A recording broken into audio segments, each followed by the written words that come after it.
Okay, we are going to create the making of or the compositing video that shows all the layering for the portfolio purposes.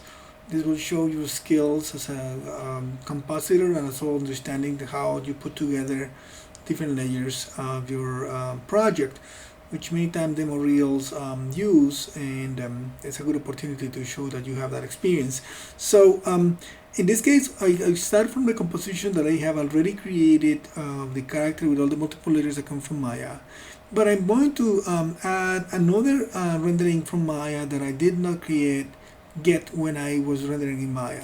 So I'm gonna go back to Maya. I'm gonna create here. I have my file open. I'm gonna create one additional composition, but in this case, I'm not going to create actually a new one, but I'm gonna reuse one. So I'm gonna reuse the ambient occlusion composition. I don't need to actually open it. I'm gonna say edit. I'm gonna copy it. I'm gonna click here.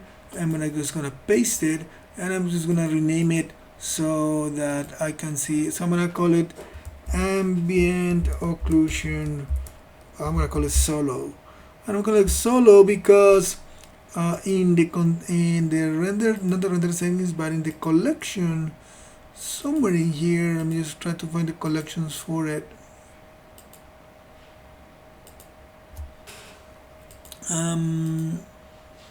This is the right. There it is. There is the monster shape. Here is the collection.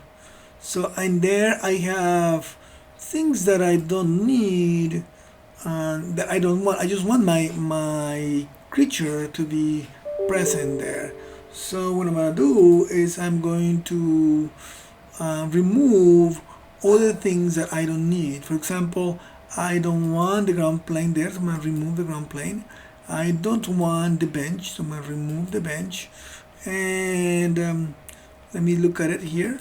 So that's all I need. Let me test it here to see how that looks. I'm gonna call my render window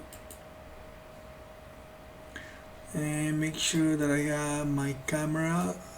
I'm gonna render it out now. It's gonna take a few seconds because it already has all the sampling that I have. So I'm gonna pause my video for a moment. Okay, so here is my frame that just finished with ambient occlusion, only of the character with transparency there. So I'm going to simply just save file.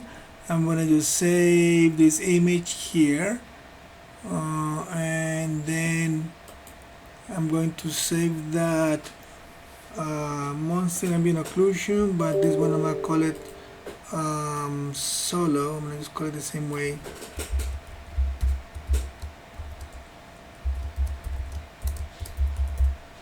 Solo TIFF, that should do it.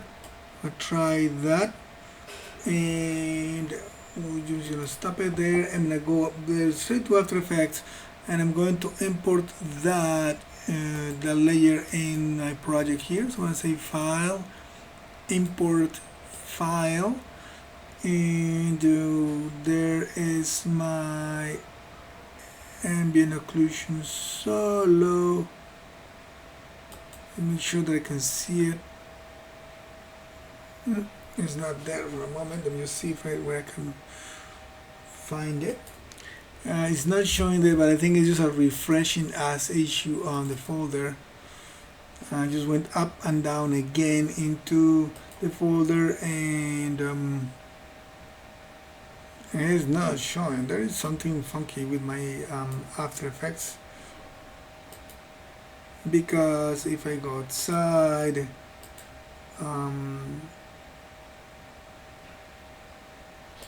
it's not there either. That's interesting. It's always something. Alright, let me try to back to Maya and see what's going on. I'm gonna just try to save it one more time. Shouldn't be that difficult. Maybe I'm saving it in the wrong place. Oh yes, I'm saving to my images folder. That's why I couldn't see it. It's in the different folder. I have a copy of it in a different location. So let me just go and grab it very quickly. My Maya folder, my images. I was saying there is my ambient occlusion solo. Let me just copy it and put it under the project that I was working from. It's going to say how come it's not showing up there. Alright, I'm gonna paste it in the right location. Alright, I'm gonna go to After Effects now, and it should be there. Is the solo version. Import that one. I'm gonna just keep it straight that way. And that one, if I double click on it, it'll show up here. There it is, right there, which is good. It gives me the right view that I want. Notice one thing though, this one, because I saved it directly from the render view window, that's come brighter, so it doesn't need the exposure filter. So that's just one extra note there. Okay, I'm going to just close that one. I'm going to just be able to do that. So what I'm now going to do is I'm going just to use this frame length, or this length of the sequence. I'm going to open it up again. So I'm going to render up the 16 seconds that I have there for now.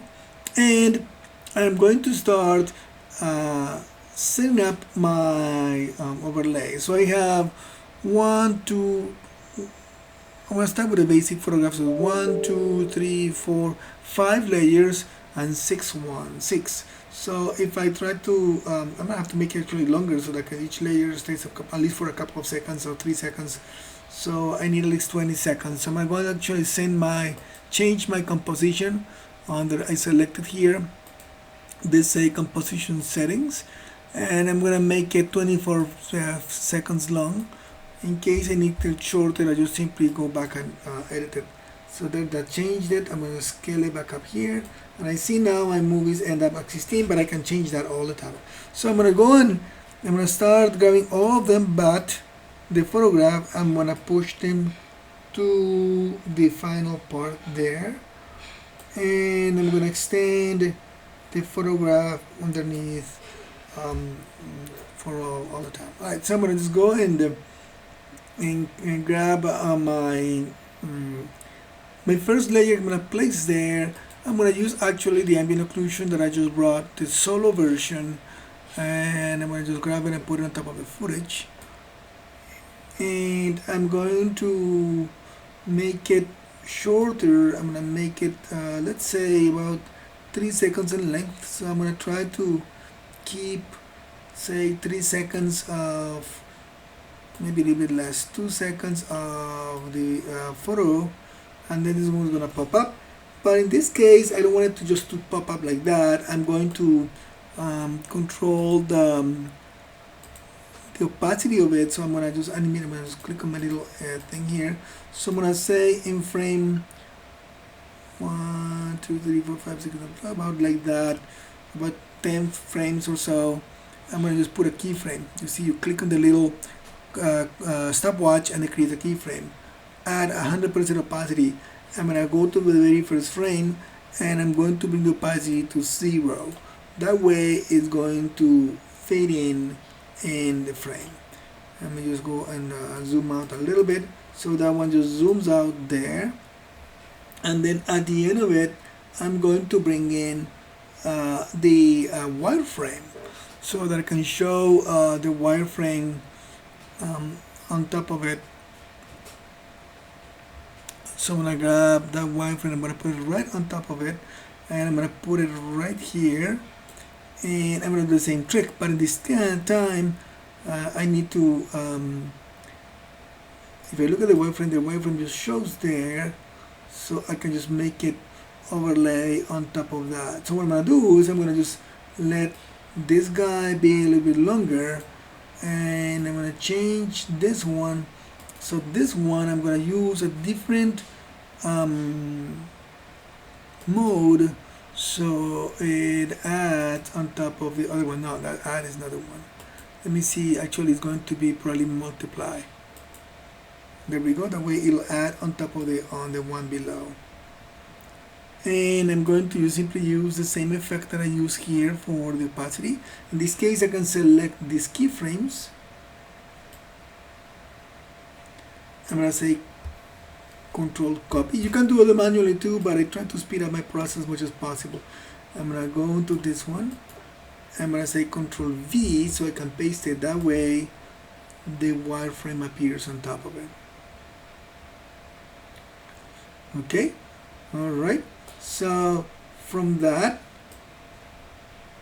I'm going to start So go from monster with some bump to monster with wireframe, and then I'm going to use the colors. I'm going to move the other ones a little bit later down the sequence. So I'm going to try to keep going with the same length, about 3 seconds right there for now. So that way my my photo is going to pop up again, my color.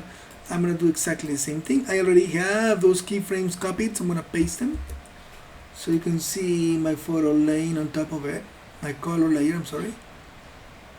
And then I'm going to do the same for the other ones. I'm going to move the other ones over about 3 seconds. I'm going to grab this one here. This is the ambient occlusion, so I'm going to just paste that same effect there. Use Control V, that way it just appears on top of it, just very lightly. And then I'm going to just move the other ones to roughly that. And I'm just going to, on that one, I'm going to paste again the keyframes for the transparency, so I see the shadows pop up. Actually didn't take it, so I'm just going to go and grab that. Let's try to do it one more time just in case I lost the selection. I'm going to grab those 2 keyframes, just those 2 keyframes. I'm going to copy them. I'm going to go and click on this one. I'm going to Control V to paste them. Alright, now I think it took them. You can go and make them if you want. I'm going to just say make it show up like that. Ooh, 100%, that was too much. Remember that we had a different value there, so I'll probably I'm going to undo that because I made a mistake. The shadow is showing up there, but the transparency that we copy pasted doesn't work on it because there is an opacity of 30% on it. So what I need to do here is put a keyframe on 30% and then go back here and then put 0 on that one there. So that way I go and it just simply goes to 30%.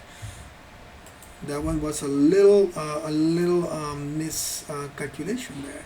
And I'm gonna go and continue to, I should do the other one manually now that I just learned my lesson there. So I'm gonna just go and do this one too. The opacity for the one, if I press the letter T, I can just bring opacity and the one is up to 80%. So let me do the same trick. I'm going to go here. I'm going to click on the opacity at 80%. I'm going to pull it back a little bit and I'm going to just go back to 0. That way I can get my glow to just appear. And then the last one is going to be the same thing. I'm going to just go and do the transparency on this one, which is 100%, so that one shouldn't be a big deal.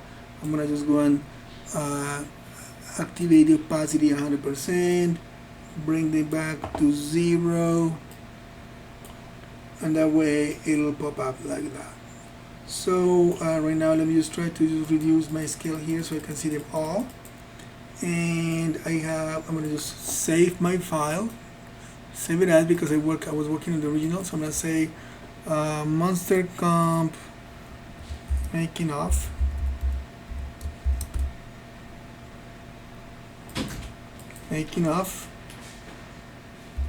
alright, so I am going to just save this and I'm going to reduce my length just a little bit. Doesn't have to be that long. And let me just play it back here just to see how it looks. So that shows, you can make it a little bit faster if you want, but that shows my whole compositing section by section being overlaid on top of each other. And then that. So that's that for now. And I just simply now need to, of course, save my composition one more time, and I'm going to export out my movie. In this case, I'm going to say export to render queue one more time. This is the previous one that I don't need anymore, so I'm going to delete it. and this one I need to change it so that make sure it's 24 frames per second. That's fine. Best resolution is fine, but what I need to change here is that actually it's going to be a QuickTime, an animation there, and then I'm going to use to make sure that it it's going to save to the right folder, right? Monster Stills. When I call it Monster Making Of.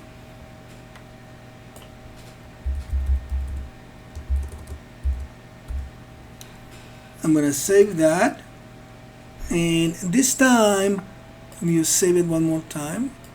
And this time I'm not going to render. I could render it locally here, but I'm gonna actually use Adobe Media Encoder so that it actually will do an encoding as an H.264 that I would prefer it to do, so that my file is smaller than just simply the basics.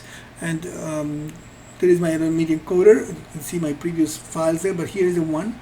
And you want to make sure here you check on yours that, oh, actually you just went and launched this. Let me just cancel that. You can actually here, you can use H.264 on the presets. You can open it up as you did there, and you can go and change some of the settings, but not necessarily. If you do H.264, it'll render out the way it is, and you're going to simply just go and click on my green button, and that's going to just take about a few seconds to go and render out your sequence, and it's going to make it at the size that you need it to be, or meaning small size for delivery. And so let me just go and look at it. Here is my movie. I'm just going to open up with QuickTime.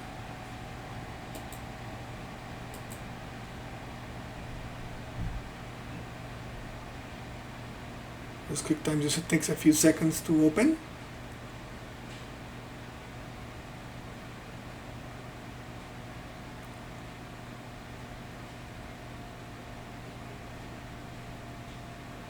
There it is.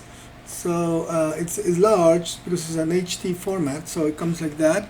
It lost a little bit contrast. You can go back and fine-tune the contrast a little bit, but that's the H.264 acting, so you can now have it and play it back, and you can see the effects on it right on all of it. Alright, that is my making of movie that I'm ready to deliver, and the good thing is that that file is only 29 megabytes in size, so it's pretty decent, easy to deliver, no big deal. Alright, I hope this helps you. Hopefully you are going to be able to make your own composition and making off of your project with no problems.